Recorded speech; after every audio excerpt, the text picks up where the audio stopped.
Dinamis itu maksudnya lebih berat apa gimana? Ya, secara Pandemi ini kan luar biasa dampaknya kan, terhadap pendidikan terutama. ya. Ini yang menurut saya agak problem nanti karena sudah terbiasa kuliah online, ngajar online. Nah, kita kembali ke model lama ini mungkin perlu adaptasi lagi gitu. Jadi akan kita perlu ciptakan ini Bali digital kan gitu kira-kira kan? Bali.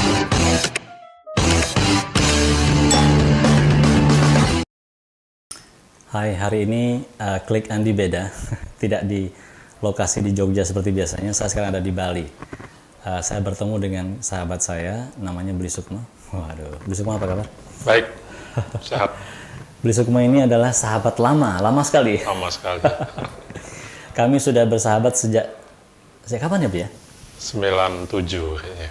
96 malah. 96. 96, jadi saya ketemu pertama kali Bli Sukma ini 96. Beliau waktu itu senior saya di di UGM, Fakultas Geografi ya, Bli Sukma ini Geografi. Tahun nggak usah kita sebut tahunnya lah, nanti kelihatan tua. Dan sekarang saya menemui beliau di Fakultas Pariwisata Udayana. Karena Ya. Bli Sukma adalah Wakil Dekan 1 Fakultas Pariwisata. Baru dilantik. Baru dilantik. Selamat ya, Bli ya. Kasih. Gimana pengalamannya jadi WD 1? Ya, ini, karena ini baru. Terima kasih Andi sudah datang di kantor. Ya. Saya tidak bisa sebut Pak Andi gitu ya, karena sudah telat. Langsung panggil namanya Andi Ya. gitu. Jadi ya memang baru ditugaskan karena sebelumnya di Wakil Dekan 3 Kemahasiswaan dan Informasi. Siap. Sekarang diminta lagi untuk membantu di Akademik dan Perencanaan Wadek 1. Oke. Jadi kalau pengalaman sih belum, karena ini belum 1 bulan juga, tetapi sepertinya lebih dinamis ini. Lebih dinamis itu maksudnya lebih berat apa gimana? Ya, secara halus lebih dinamis karena kita masuk ke rezim MBKM ya. Kita tahu sekarang mahasiswa punya hak untuk belajar di luar prodinya 3 semester. Nah, ini yang harus kita formulasikan betul. Mengatur antara internal eksternal ini. Ya, itu nanti kita akan sangat menarik itu tadi poinnya. Jadi saya ini kan dulu ya pulang ke Bali itu sering nih. Kira-kira mungkin ya setahun bisa 4-5 kali. Tapi sekarang sejak pandemi tiba-tiba pulang ke Bali itu kemewahan luar biasa. Dan sekarang tumben ini bisa pulang luar biasa. Bisa bolos ke Bali. Ya, nah jadi gini, pandemi ini kan luar biasa dampaknya kan, terhadap pendidikan terutama. Ya. Tapi saya lihat ini udahnya kayaknya sudah mulai ada mahasiswa ya. Itu situasi terakhir sebenarnya pandemi di Bali atau di sekitar sini tuh gimana sih situasinya sebenarnya? Ya, kalau pandemi ini kita sudah masuk tahun kedua ya, Pak. Kalau Maret ini bisa 2 tahun pandemi dan kita sudah beradaptasi dan masuk ke situasi itu. Nah, di pendidikan sendiri kita melihat memang sebagian besar mahasiswa kita kan belajar dari tempatnya masing-masing selama hampir 2 tahun ini. Nah, sekarang kita kondisikan untuk mereka per 2 Februari ini untuk datang lagi ke Bali untuk berkuliah secara offline. Gitu. Nah, ini yang menurut saya agak problem nanti karena sudah terbiasa kuliah online, ngajar online. Nah, kita kembali ke model lama ini mungkin perlu adaptasi lagi gitu. Ini yang belum kita bisa seperti apa nantinya gitu ya. Dan ini menarik ini. Kalau dulu kan orang merasa online itu susah. Ya.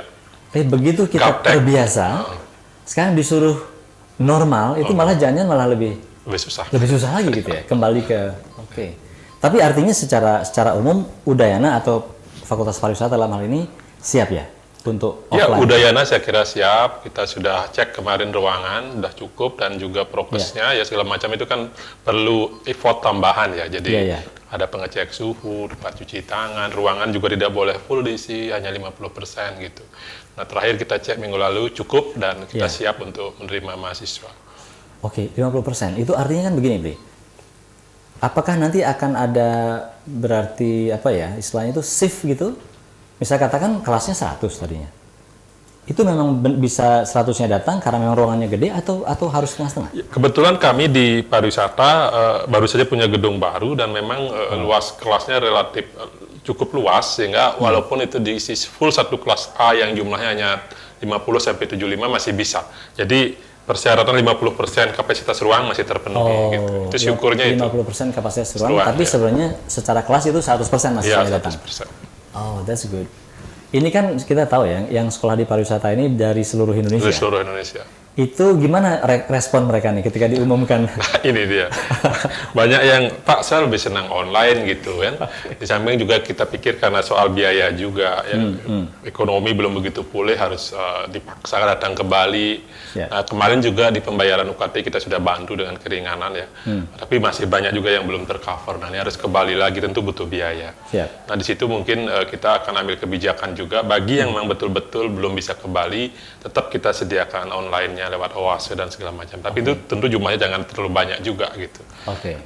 Jadi secara umum kebijakannya adalah Offline. balik ke kampus. Balik ke kampus. Tetapi nanti tentu ada kasus-kasus Ya, tertentu ya. bagi yang belum vaksin, bagi yang sakit itu boleh dia dari tempatnya masing-masing. Oke. Kalau kita lihat ini, Bri, jumlah mahasiswa, kita pengen tahu nih keribetannya. Itu total berapa sih jumlah mahasiswa di pariwisata? Kalau student body kita 1.400 orang semua angkatan. Lumayan banyak. Dan itu 60% dari luar Bali ini. 60% dari luar. Artinya memang kebijakan ini cukup serius dampaknya. Ya, saya bisa paham itu bagaimana mereka harus menyiapkan semuanya. Gitu. Artinya di satu sisi memang ini harus kita mulai, gitu ya. Di sisi yang lain kita juga mengerti pasti akan ada proses yang tidak langsung bisa gitu ya. Betul. Plus juga memang kan yang dampak pandemi ini bisa serius bagi teman-teman kita yang di luar itu kan. Jadi untuk katakan mendatangkan putra-putrinya ke Bali dengan segala macam biayanya itu biaya dan juga saya kira ancaman masih ada Omikron ini kan nanti Februari. Kalau itu juga saya kira pasti menimbulkan rasa was-was di keluarga juga dan itu bisa kita pahami gitu. Ya. Bagaimana strategi fakultas selama ini atau pengurus fakultas untuk mengantisipasi itu, Bri? Kan komunikasi juga intinya ya.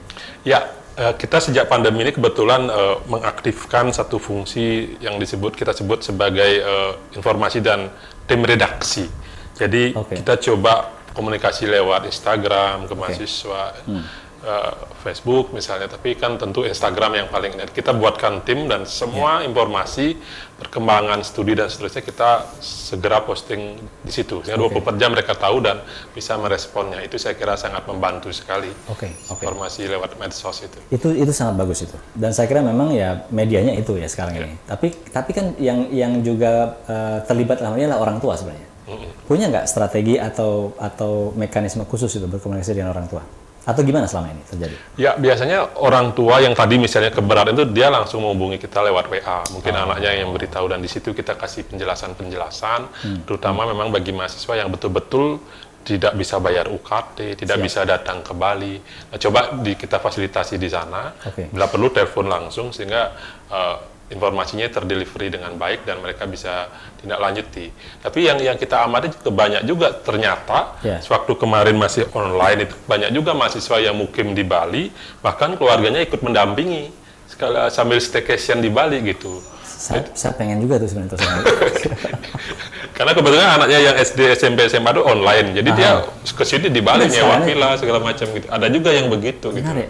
Saking pinginnya untuk kuliah mungkin. Gitu. Oke, ini karena kita bicara itu tadi kan udahana secara umum udahlah siap lah ya, secara umum gitu ya. Bali sebenarnya secara umum sesiap apa sih menerima kunjungan lagi, termasuk mahasiswa tadi itu? Ya, kalau menerima kunjungan saya kira sangat siap ya, dan bahkan itu yang diidam-idamkan teman-teman pelaku industri pariwisata. Sudah sejak setahun lalu mereka kalau begini terus ini bisa collab kita gitu. Nah, itu kan pemerintah kan selalu menjanjikan nanti Bali akan dibuka pas akhir tahun atau pas setelah Idul Fitri. Itu pun nggak jadi ya karena perkembangan pandemi. Nah, situasi sekarang saya melihat teman-teman pelaku industri ini sudah sampai pada tahap frustrasi. Karena berbagai janji-janji untuk membuka Bali ini kan belum bisa dikabulkan. Dan kita juga memahami itu karena pemerintah pusat tentu tidak mau main-main ya untuk membuka dengan perkembangan Omikron sekarang. Apalagi dikaitkan dengan kegiatan kita untuk menyelenggarakan G20 di tahun 2022 ini. Betul-betul disiapkan. Nah, ini dua kepentingan saya lihat yang bertabrakan. Pelaku industri pariwisata ingin segera dibuka dengan ada flight langsung ke Bali, tapi pemerintah sangat hati-hati untuk membuka itu. Nah, ini yang membuat kita kadang-kadang juga merasa kurang nyaman menghadapi situasi ini gitu. Di satu sisi kita harus bersabar dengan kebijakan pemerintah pusat, di sisi yang lain juga periuk nasinya teman-teman pelaku industri dan karyawan pariwisata yang jumlahnya ribuan ini juga tidak bisa lebih lama lagi menahan gitu. Ini saya kira perlu formulasi khusus menurut saya. Ya, ini menarik. Ini saya akan kasih jawaban pertanyaan yang mungkin agak menantang nih. Kalau saja pemerintah lokal nih, itu bisa menentukan sendiri, apa kira-kira yang akan dilakukan pemerintah lokal? Apakah izinkan saja masuk karena kami siap atau gimana? Ya, Lupakan dulu Ya. pusat misalnya gitu. Kalau memang kita diberikan otonom, saya kira pasti dibuka gitu. Oke. Karena mereka merasa semuanya sudah dijalankan. Oke. CHSE, sertifikat CHSE sudah di hotel, restoran, dan seterusnya. Destinasi juga sudah aman begitulah. Angka di Bali juga sangat flat sih sekarang ya, bahkan terakhir saya dengar angkanya sudah di bawah 60 orang kasusnya kita di Oke. Bali. Oke. Nah, ini kan sangat siap. Tapi lagi-lagi kan ini kita perpanjangan tangan dari pusat gubernur ini kan, Bapak Gubernur Yes, kita. yes. Dan ini terkait dengan kebijakan nasional juga gitu. Betul. Nah, ini yang membuat saya kira ya harus, nggak tahu juga, kita sering ditanyakan oleh teman-teman industri, susah juga memberikan jawaban. Tapi begini, ada satu peluang menarik sebenarnya kalau kita mau tangkap di Bali, meniru Jogja. Yes. Andi tahu di Jogja itu kan pariwisata sudah mulai pulih ya, bahkan hotel saya lihat kemarin sudah 70%, 80%. Itu kan karena mereka sangat ini dengan wisatawan domestik. Ya kan, apalagi di Jawa dengan tol itu, Yes. orang Jakarta bisa datang ke Jogja, menginap sehari sudah bisa balik lagi, bawa mobil sendiri gitu, dari Surabaya juga, Semarang. Nah, Bali saya lihat ini belum digarap betul, wisatawan domestik ini. Gitu. Sejauh ini yang dianggap turis oleh orang Bali adalah bule. Bule kan, sementara kan bule belum bisa ke sini, baik karena kita dengan kebijakan tadi, maupun situasi di negaranya masih belum aman untuk datang ke sini. Nah, saya kira saatnya sekarang warga Bali khususnya yang di pariwisata untuk melihat peluang bahwa pasar domestik ini cukup besar juga kalau kita mau kelola gitu, mendatangkan income generating itu gitu. Jadi fokusnya yang harus kita rubah. Jangan lagi menganggap hanya bule sebagai turis, tapi juga wisatawan domestik. Ada fenomena staycation misalnya, orang-orang yang orang lokal sendiri ya senang berwisata gitu. Ya, orang Bali sendiri. Orang Bali sendiri juga mungkin ingin coba hotel berbintang segala macam. Ini yang harus digarap serius. Sementara ini harus. Iya. Dan kita kan punya 270 juta jiwa ya. Iya. Sebenarnya itu pasar ya. Yang selama ini sering keluar negeri kan sekarang nggak bisa. Itu harusnya digarap gitu loh. Ayo datang ke Bali begitu dan kita perlakukan mereka sebagaimana wisatawan yang lainnya. Itu menurut saya itu yang bisa dilakukan. Ini sangat menarik ini. Itu apa ya? Ini kan menarik ya. Kenapa kok selama ini Bali sepertinya tidak menganggap itu turis beneran dalam tanda petik itu ya? Ya, apa itu? saya kira ini soal cara berpikir ya. Kita terlanjur terbiasa dengan menangkap ikan-ikan yang besar, gitu kan? Ikan yang besar, keuntungan yang besar. Dalam pandangan kita kan yang bawa duit banyak itu bule ya. Segala mancanegara. Iya, segala macam. Padahal kalau dicek sebenarnya pengeluaran yang terbesar itu juga oleh wisatawan domestik, teman-teman dari Jakarta gitu kan. Bule beli apa sih, dia paling bir segala macam. Nah, yang senang makan-makan gitu kan orang-orang kita sebenarnya. Menarik. Gitu. Menarik. Saya membayangkan ya kalau Australia contohnya. Ya. Kan banyak Australia itu backpackers tuh. Betul. Backpackers ke Indonesia, ya itu terus terang aja mereka kayaknya belanjanya nggak banyak. Nggak banyak. Justru, kan?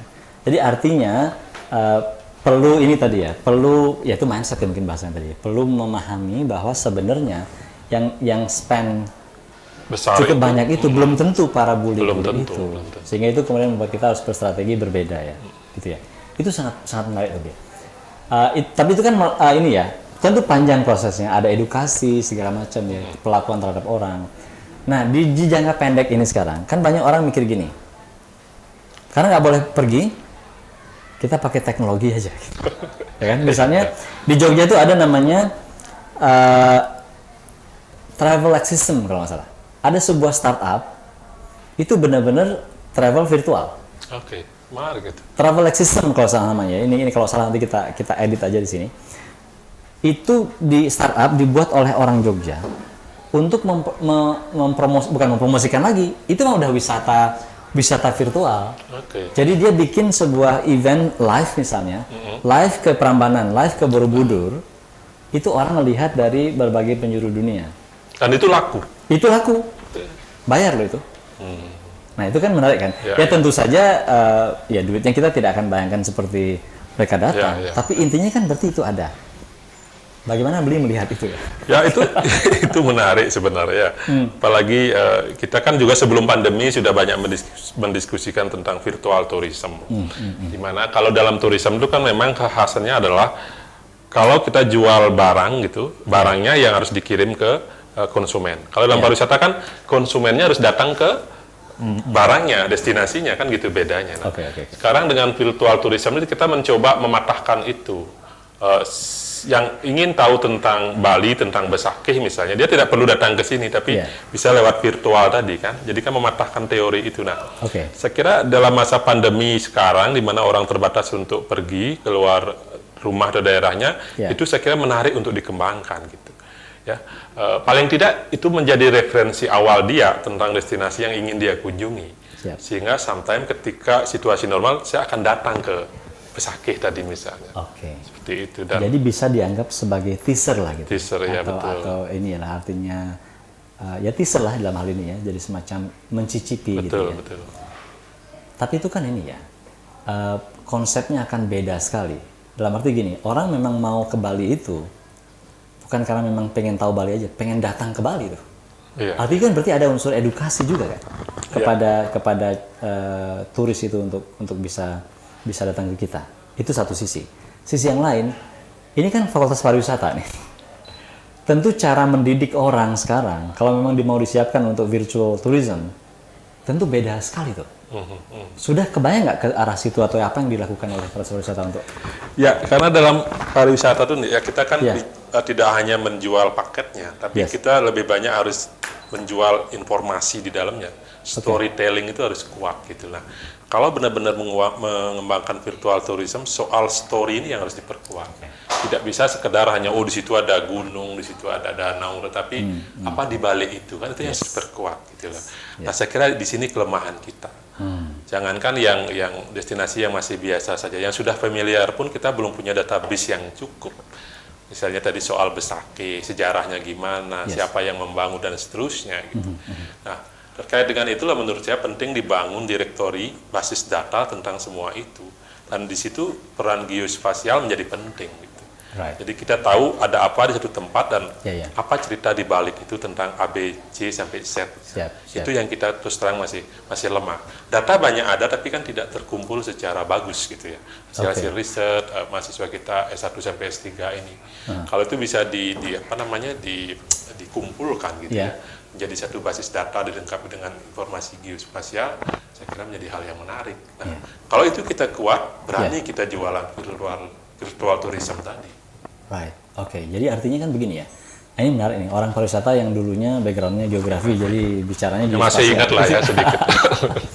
Jadi mungkin bagi teman-teman yang tidak familiar dengan istilah ini, kita membayangkan itu ada semacam peta lah begitu ya, peta distribusi di mana ada apa dan segala macam itu. Dan sekarang jadi peta itu dalam konteks ini tidak lagi hanya menjadi petunjuk agar kita bisa datang ke tempat itu, tapi betul-betul menjadi objeknya sendiri, kan gitu kira-kira.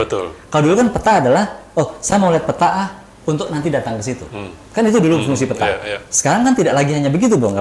Kita benar-benar peta itu harus menjadi objek itu sendiri, yang bisa membuat kita merasa datang ke situ. Wah, itu perlu ini tuh, perlu inovasi dan segala macam tuh. Misalnya saya bayangkan gitu ya, kalau dulu GIS ya, Geographic Information System, ada peta, kita tahu di situ ada pariwisata 1, ada destinasi 2, destinasi 3. Kita bisa bayangkan kalau nanti saya mau ke situ, kira-kira nginepnya di mana nih? Biar lebih dekat ke situ kira-kira gitu dulu dan fungsinya. Itinerary-nya, susunan acara saya harus kemana dulu biar efektif gitu. Nah, itu dulu fungsi petanya. Kalau sekarang karena kita nggak bisa datang ke situ, peta itu harus mampu menghadirkan sensasi seakan-akan saya datang ke situ, kan gitu kira-kira. Nah, itu berarti nanti saya bayangkan gini dulu. Ada augmented reality, ada virtual reality, nah ini muncul lagi metaverse. Jadi akan kita perlu ciptakan ini Bali digital, kan gitu kira-kira kan. Bali yang digital, yang ngomong-ngomong soal ukurannya, bentuknya segala macam itu persis seperti aslinya, tapi digital. Sehingga nanti orang bisa datang ke situ merasakan betul gitu, bahwa dia akan gitu. Nggak perlu ada aroma dupanya juga. Exactly.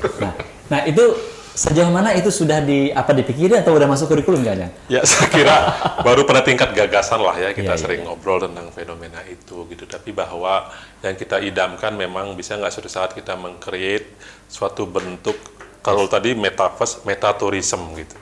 Jadi kita tidak usah datang langsung ke situ, tapi cukup lewat digital ini kita sudah tahu dan bisa merasakan dalam tanda petik apa yang ada di situ.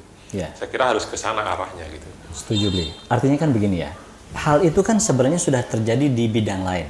Contoh, bioskop yang 4D itu, 4 dimensi atau bahkan 5 dimensi, yang katanya kan begini kan, ketika kita nonton nih di kursi itu, ketika nanti ada si tokoh utamanya nih terjun atau naik gunung segala macam, kursinya akan bergerak. Itu contoh sederhana ya. Lalu yang lebih bagus lagi, ketika ada semburan air, kita juga merasakan air. Ya kan? Kalau aroma berarti kan tadi kira-kira bukan sesuatu yang sulit banget lah. Ya kan? Artinya aroma yang karena itu kan semua kimia yang bisa disintetikkan kalau ini ya. Jadi saya sampaikan nanti gini, akan ada sebuah alat, namanya itu kira-kira yaitu tadi virtual Bali visit atau Bali metaverse gitu. Alat itu dibeli oleh orang bukan dibeli ya, dibeli mungkin ya atau bentuknya mungkin alatnya satu, tapi nanti ketika dia mengunjungi Bali dia download sebuah apps yang ketika mau masuk ke situ kan download apps berarti bayar kayak gitu ya. Ketika masuk ke situ maka alat dia itu akan bisa menghasilkan itu tadi. Betul. Jalan-jalan ke Besakih dia tiba-tiba mencium aroma dupa. Kira-kira gitu ya. Itu mungkin masih masa depan tapi kayaknya memang harus ke arah situ. Peluang untuk dikembangkan sangat besar sekali. Sangat besar. Itu kalau sebagai BD1 sekarang saya tanya ini. Sejauh mana kira-kira kita harus bergerak ke sana atau tidak? Karena ini kan bisa kontroversi juga. Pasti akan ada orang bilang jangan begitu. Yang namanya turisme harus datang langsung gitu. Ya, selalu itu ya ada dialektika antara yang lama dengan yang baru. Dan kalau perkembangan yang tadi Andi sebutkan kan sudah sesuatu yang niscaya akan terjadi. Saya kira dunia pariwisata harus merespon itu. Paling tidak sudah terjadi diskurs lah. Bagaimana kalau itu terjadi kita siap apa enggak dan seterusnya. Apa implikasinya pada pariwisata konvensional ya. Jangankan bicara itu, bicara perkembangan terakhir soal transportasi online atau Gojek misalnya, itu pun masih perdebatan kan sekarang. Masih banyak supir taksi yang protes, walaupun sekarang mereka mulai mau masuk juga ke situ, itu pun masih belum selesai. Nah, apalagi ini misalnya, kita tidak bisa bayangkan nanti kalau itu bisa berkembang, tiba-tiba saja nanti misalnya travel agent bisa berkurang bahkan hilang gitu kan. Maskapai juga terkena dampaknya. Atau sebaliknya, dengan mengunjungi virtual tourism tadi, orang lebih penasaran untuk datang dan lebih banyak perjalanan, bisa saja kan kita tahu nanti. Bisa jadi. Artinya kan begini ya, kalau kita ngomong teknologi, selalu ada kontroversi. Kalau kita cek misalnya ketika teknologi baru muncul, nggak usah jauh-jauh, TV. Coba kita cek tuh pada tahun 1900-an awal katanya. TV itu kan akan dianggap sebagai penyakit kan. Ketika nanti dia akan memisahkan orang-orang tidak ngobrol lagi, itu persis kan. Kekhawatiran itu exactly sudah ada, tetapi kemudian toh tidak terbukti amat. Atau kalaupun dia memang ada begitu, ya itu namanya adjustment, kira-kira gitu ya. Itu kan yang juga terjadi pada internet juga sama. Kita ini kan generasi nanggung kita nih, digital native bukan. Tapi kalau dibilang gaptek juga nggak gaptek amat gitu kan. Tapi kan kita melihat itu, Bli. Bagi orang tua kita sudah dianggap terlalu begini, ya kan? Tapi bagi kita ngelihat anak kita sudah kita lihat terlalu begini. Ngerti kan sih kan? Rago opa aja, ini kita ngopak juga gitu. Nah artinya kan ini harus ditranslate nanti biar dimengerti bahasa tadi. Oke, Bli. Tadi kita udah ngobrol banyak soal ya kenyataan, ya teori gitu ya. Tapi intinya kan tadi kita sepakat soal memang dunia itu berubah. Dan kita tadi udah kita obrolkan juga, ini bukan soal kita mau apa tidak. Bukan lagi pilihan lah. Kita memang harus beradaptasi. Bagaimana menurut Bli, ini pertanyaan terakhir nih. Pendidikan ada di pendidikan pariwisata kan, yang pariwisatanya berubah. Gimana Bli melihat pendidikan pariwisata itu di masa depan? Secara umum itu gimana? Ya, saya kira memang kita harus bisa menjawab tantangan tadi yang sudah kita bahas ya. Dan pendidikan pariwisata ke depan saya kira harus kembali ke hakikat pendidikan orang dewasa. Jadi terutama di sini adalah faktor dosen. Kita tahu kan dosen kalau sebelumnya mungkin mahasiswa akan 100% percaya apa yang disampaikan dosen. Nah ke depan saya kira dosen harus berani bertransformasi menjadi fasilitator di kelas. Jadi menjadi teman mahasiswa. Karena kalau informasi sumber pengetahuan kan semua punya, tergantung siapa yang duluan dapat. Kalau mahasiswa duluan akses internet, dia duluan tahu kan gitu. Nah, di situ peran dosen menjadi fasilitator, menjadi orang yang membantu mahasiswa memilah dan memilih informasi dan bagaimana menggunakannya. Bukan lagi sebagai otoritas kebenaran. Itu yang pertama menurut saya. Terkait dengan pariwisata, kan kalau di pariwisata kan kita sering bercanda begitu. Ilmu pariwisata itu dapat dengan mulung, jadi berjalan-jalan. Jadi dengan berjalan-jalan kemana-mana kita bisa dapat ilmu pariwisata. Nah, ke depan khususnya pendidikan pariwisata di Bali harus bisa menjadikan Bali sebagai laut hidup pariwisata. Jadi paling tidak 70% harus ke lapangan mahasiswa di Kriaya. Melihat misalnya bagaimana dampak pariwisata terhadap lingkungan, terhadap alam, ajak ke Bedugul, diskusikan apa yang terjadi di situ, dampak budaya, ajak ke pengelipuran misalnya. Jadi jadikan Pulau Bali ini sebagai laboratorium hidup pariwisata, jangan terlalu banyak di kelas. Itu menurut saya dua hal yang harus dilakukan. Satu, dosen harus bertransformasi, yang kedua, jadikan Bali sebagai laboratorium pariwisata, pendidikan pariwisata di Bali. Saya sebagai orang Bali, jadi tahu perkembangan Bali entah dalam arti yang positif atau negatif itu kan setelah berada di luar. Jadi saya juga mungkin menyarankan satu hal, siapa yang belajar tentang pariwisata, dia harus berani keluar juga, ya, dari objek yang mau dia pelajari itu. Berjalan, sehingga dia bisa melihat dengan lebih jernih. Beli, terima kasih atas pencerahannya di Klik Andi hari ini. Kita akan ketemu lagi di kesempatan berikutnya. Terima kasih. Terima kasih. Salam sehat. Salam sehat.